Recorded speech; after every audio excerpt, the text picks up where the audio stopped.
my boy Transparent. He's going to Florida with it. We worldwide. Shout out to him again too, man. Oh, right here, bro, because y'all don't understand. Like, this dude is gonna come on.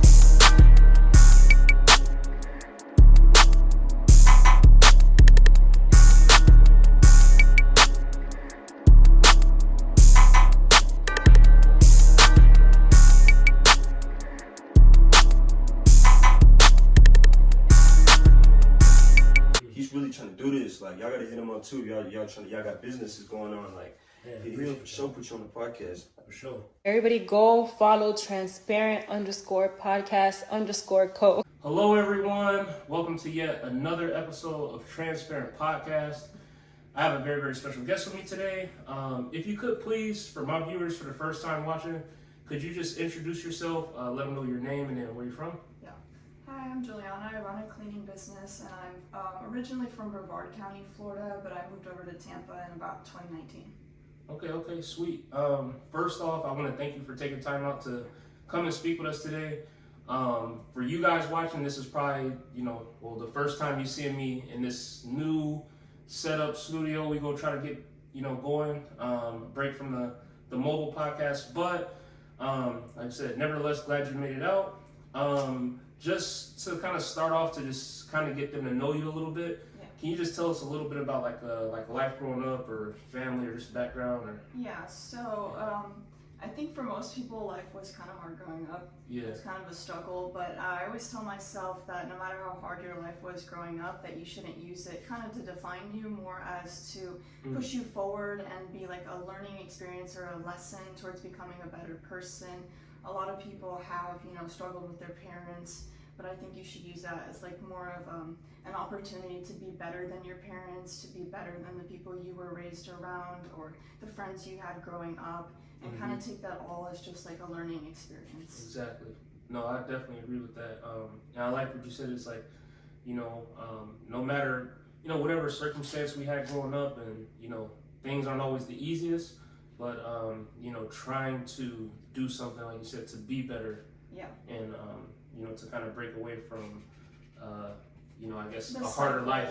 The cycle, and a lot of people struggle with that cycle through their family, that it starts with like someone a long time ago, and then the same habits get passed down, and I think breaking out of that is what I'm trying to do. Okay. And I'm trying to break out of the cycle of my family and do better. Yeah. No, I definitely respect that. I think we all want to get there. I wanted to also ask you, did you have any early interests growing up, or hobbies or different things that you was like, hey, maybe I'll do this when I grow up? Or I know things change, but just I guess in the earlier years of life? Yeah, I was obsessed with animals and the outdoors, so I did a lot of volunteering when I was a kid for the Sea Turtle Preservation Society. You can look up, I was on the news when I was a kid. Really?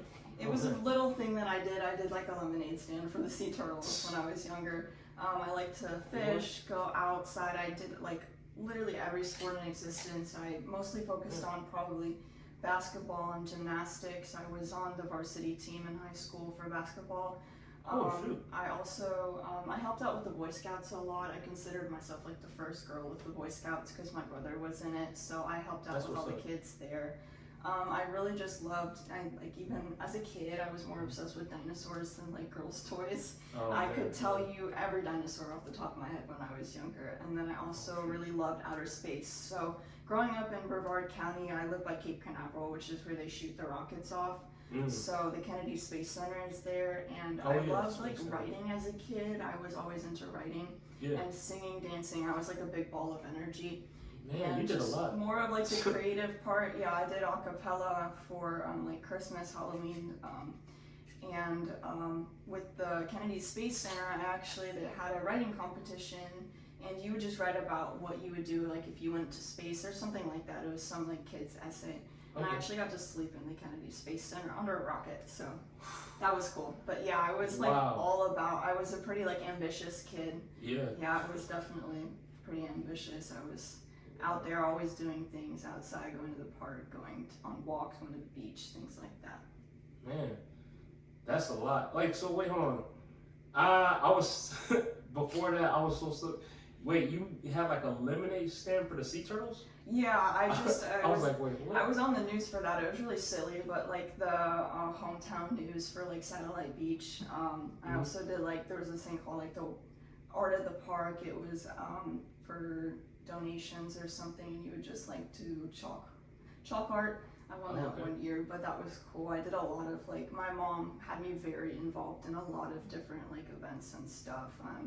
She loved taking me out, taking me to, having a lot of different hobbies. That way I was staying busy.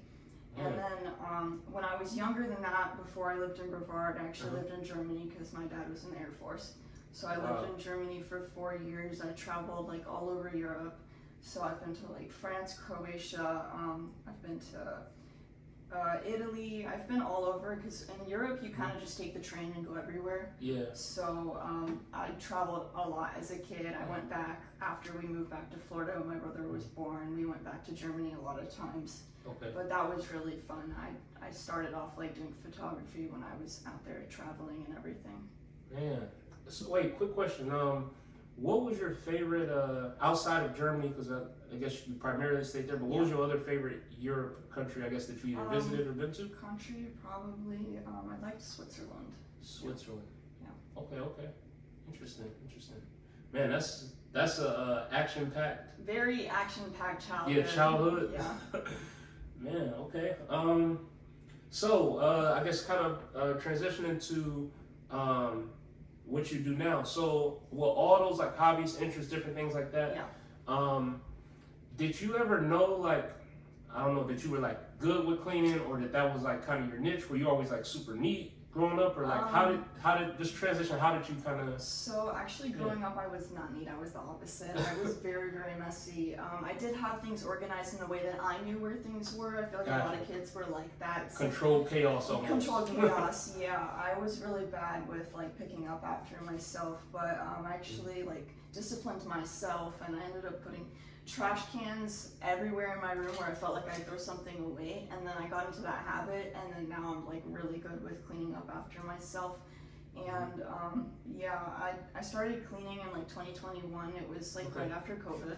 Yeah. And a lot of it was hard to find jobs back then. It was a lot of things were closed down. A lot of things people didn't really want to go outside. They were scared.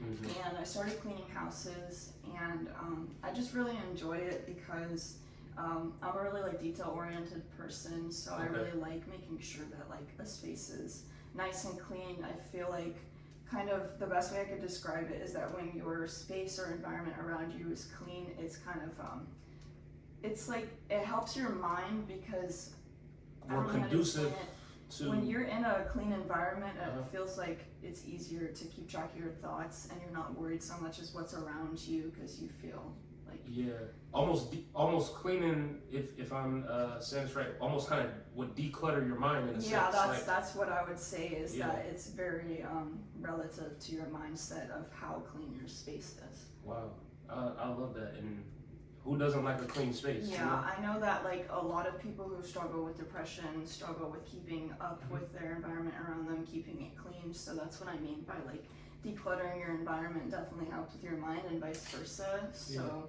a lot of people, they struggle to get out of bed, they struggle to throw things away. It's just kind of piles up over time, and that's kind of the people that I hope to help with my cleaning business.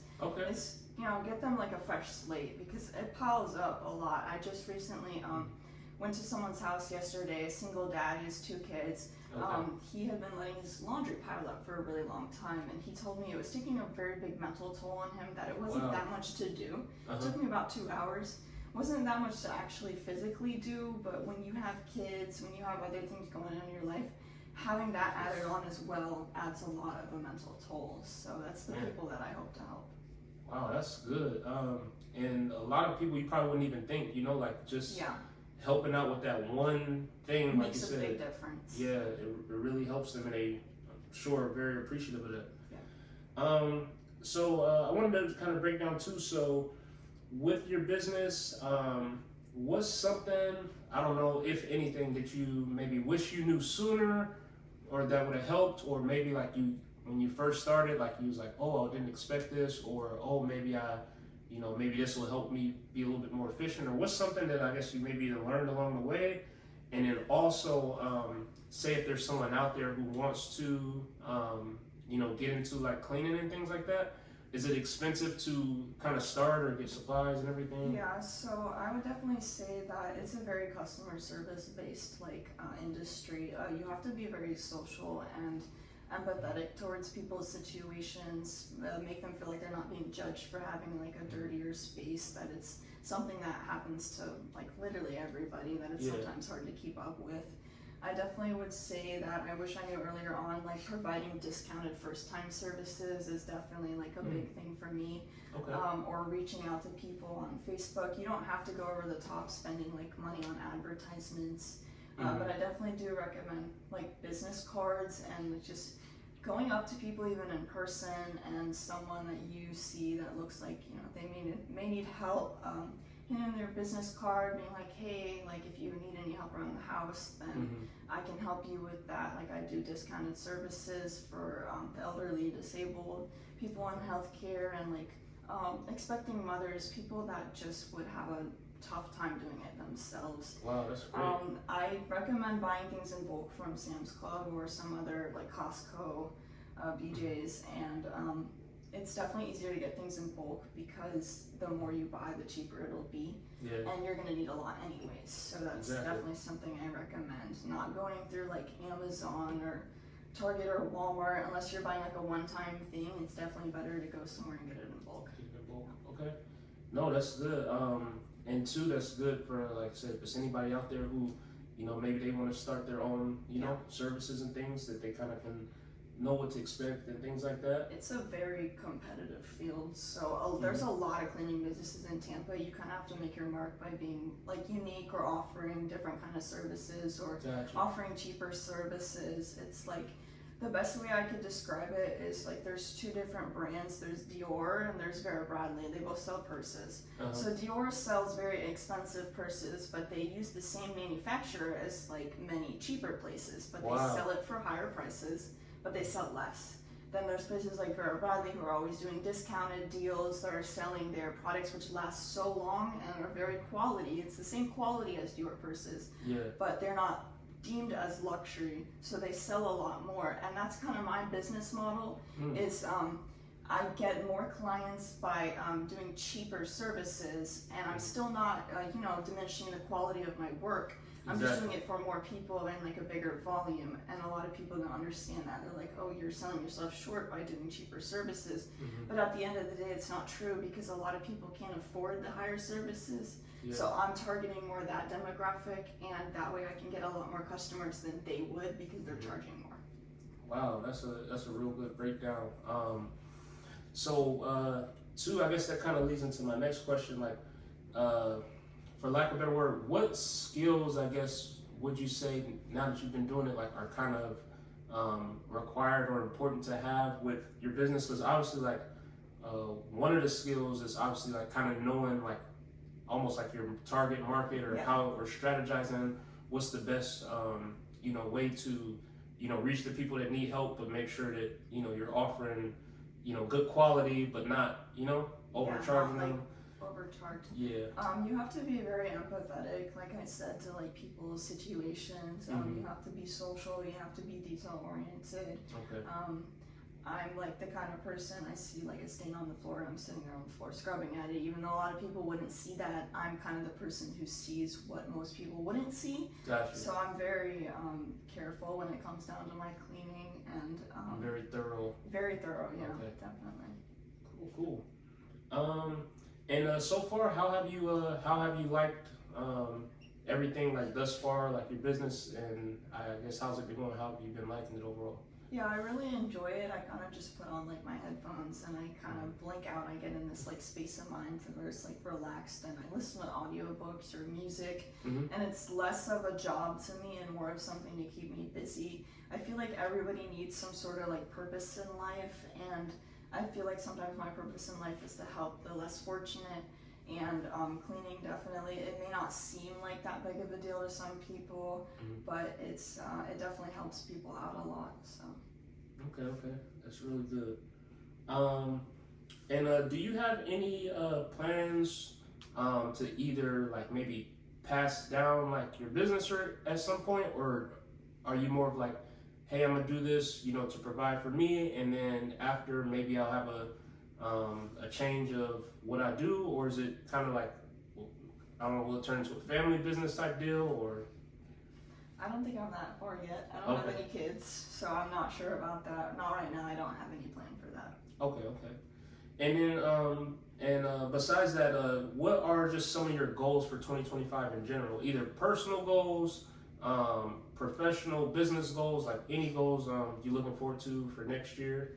Yeah, I'll kind of like focus on the business aspect of it. I think it's kind of a broad goal right now, but I hope to clean at least 300 houses next year. Oh, wow. I really want to expand and like hire employees, so I'm really looking into people who are in the healthcare field because I feel like we're very empathetic, we're very thorough, we have to clean our rooms. I'm a dental assistant. That's probably my favorite part about being a dental assistant is the cleanup after. It's relaxing to me. It's like everything's done and I get to clean up, and like the patient interaction, that's very important to me too. But definitely one of my goals is to hire employees. I have a girl in mind. I've talked to her. She's a CNA. So people like that, people who work in the healthcare field, definitely. And I think one of my like goals this year is to like, or next year for 2025 would be to get my own car, to buy like my first car. And that's definitely a big goal of mine, to like work on my like saving habits and everything like that, investment, all of that. And I think like my biggest motivation for cleaning is that I have like a lot of like pending like dental work. So I do work in the dental field, and the reason why I do that is because I struggle a lot with dental. So I have GERD, which is like acid reflux, and it makes your teeth really like weak. It like really damages your enamel. So I need like a full mouth restoration, which is like crowns. I have crowns right now, but the previous dental work I had done was not thorough, so it left open some gaps, and then the acid gets in and it kind of breaks down your tooth structure. So crowns are on to prevent like any further damage and to keep your tooth structure still there and capable of, you know, it makes everything easier, like versus crowns versus taking someone's teeth out, you still have something to chew with. It's very important. And dental work is very expensive. So for me, a full mouth restoration to like replace all my crowns and crown the teeth that haven't been crowned to protect them, it's around like $30,000. It's really, really, really expensive. Wow. So that's one of my biggest motivations, is to be able to get that done, because that's very important. A lot of people don't realize that like mental is connected to your tooth health, as well as your teeth affect everything in your body. Cardiovascular, your nervous system, everything like that. It's literally connected to everything, because it is something in your mouth that is, it's like a finger. It's like it's still part of you. People kind of push aside dental work, and this upsets me because, you know, I work in dental. A lot of people don't go through with their treatment plans or fillings and stuff like that, because they're like, oh, dental isn't treated as seriously as medical. But it's like if your finger was decaying and about to fall off, you'd pay a lot of attention that you go to the ER. But for people who have fillings, that's decay in their mouth, and they don't take it as seriously. So it's definitely something important. Sorry, I'm kind of ranting about dental, but something that I'm big about. So tell us. More info, the better. Man, but no, that's so true. Like, you know, people just, I don't know. I guess they like brush. Some people don't floss every day, and it's just like, you know, nobody really thinks about like. Yeah, and a lot of it's kind of genetic or based on what medications you're taking. So a lot of medications cause dry mouth. I was on ADHD meds that definitely messed up my mouth because it gave me dry mouth, and then the GERD along with that. So a lot of people are scared of being judged when they come to the dentist. But I'm not there to judge. I'm there to be empathetic and help them understand that it's sometimes not your fault. Wow. Well, we definitely appreciate what you do, and you know, like having that care and passion and like in what you do, you know, versus, you know, just kind of seeing it as, I don't know, like a job or something. Yeah, that you're this actually is just my job. I'm definitely there for the people that are my patients. It's awesome. And lastly, or kind of moving along, do you have I don't know, any person of influence or either like family or celebrity or whatever, anybody that's either influenced you, inspired you in some way, or it's just, I don't know, motivation or anything like that? Yeah, I'm not really one to look up to celebrities much. I feel like a lot of people idolize celebrities and then find out they did something bad, and then they're like, oh, this person's bad. Yeah. But at the end of the day, we're all human beings, and regardless of if you're a celebrity or not, you're kind of still a human being. So a lot of people freak out and they're like, oh, let's cancel this person, like they did this and that, and they don't look inwards for themselves and realize they've done stuff too. It's kind of like just human nature to be good and bad. There's not really any like completely good person or completely bad person. But when it comes down to like someone who influences me, like personally, it would be family over celebrities, like people I actually know. Okay. So like definitely my boyfriend, he's helped me keep like my head on my shoulders. He helps me like manage my money, things like that. And then my mother is kind of the one who got me like into the cleaning. Okay. She definitely motivated me in that. And my father, I told you, he was in the Air Force. He does cybersecurity, so he's a motivation in the way of like, he's very intelligent, hardworking, and then my mother's very hardworking as well. She's a hotel manager. Wow. And then everybody in my family, I'd say, is inspiring. Even my like abuela, she's from Venezuela, and she actually, she's an immigrant, and she got her citizenship. She went through the whole process and everything. They even threw a party for her when she got her citizenship because they loved her so much. And she's very, very hardworking, and she built a life for us. She built a life for my father, made sure he was successful. And then my grandma as well, on my mother's side, she was one of the first women to work for AT&T. So she actually worked on telephone poles. She was out in the sun all the time, and she actually worked with the president. So she's very inspiring, and she was a very strong woman. So my family, they're full of a lot of people with like very strong like hearts, very strong-willed. So wow, that's awesome, and they all sound very hardworking, and that they like, you know, really inspired, you know, the family. Yeah. So that's, wow, that's awesome. Lastly, I don't know, do you have any socials or anything that you want to plug in if anyone's watching and they say, hey, I need my house cleaned, or I could use your services, or where can people contact you, or what's the best way to reach you? Yeah, so I have a Facebook. It's just Sunshine Suds Florida, and then same thing, you can look me up on Google. It's Sunshine Suds Florida. It's just, that's it. That's my website, and it's through Square. And then my Google business is under Sunshine Suds Florida as well. Yeah. Okay, sweet, sweet. Well, we do appreciate you taking the time to come down today. Any last shout outs? I mean, pretty much a lot of those people you mentioned, shout out to all of y'all. Yeah. But yeah. Shout out to everybody. Shout out to everybody. But no, really, I really do appreciate you taking the time coming today and sharing with us, like, you know, from life to business, and very, very cool people in your family. And I wish the most success to your business and whatever you do. And we appreciate you having like a heart for people and everything that you do. So without further ado, we want to thank all of you for tuning in and watching yet another episode of Transparent Podcast. We'll see you guys later. Bye. Let me go deeper. Not enough likes on Instagram. You could keep making video for likes. It's not enough. Eventually, it's going to betray you. Sometimes while we're expecting heaven to move, heaven is expecting us to move.